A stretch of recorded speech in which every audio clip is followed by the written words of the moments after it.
இதில் போன வருஷத்துலேருந்து இப்போ வரைக்கும் நான் டெய்லியும் என் லைஃப்பில் நடந்த சந்தோஷமான விஷயங்கள் ஓகேவா, ஒரு சின்ன விஷயம் இருந்தாலும் ஓகே. இப்போ நான் வந்து ஒரு 2-3 நாள் ஐஸ்கிரீம் சாப்பிடணும்னு நினச்சேன், பட் இன்றைக்கி சாப்பிட்டுட்டேன் அப்படின்னா அந்த விஷயத்தை எழுதுவேன்.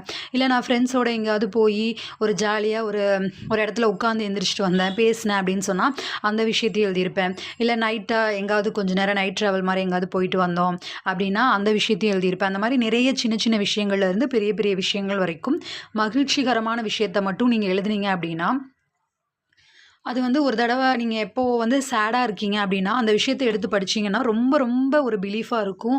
லைஃப்ப நம்ம என்ன சொல்றது? அடுத்த லெவல் கொண்டு போறக்கு, அடுத்த லெவல ஃபார்வர்ட் பண்ணி நம்ம லைஃப்ப கொண்டு போறக்கு, மூவ் ஆன் பண்றதுக்கு, அதுக்கெல்லாம் ரொம்ப ரொம்ப ஹெல்ப்ஃபுல்லா இருக்கு.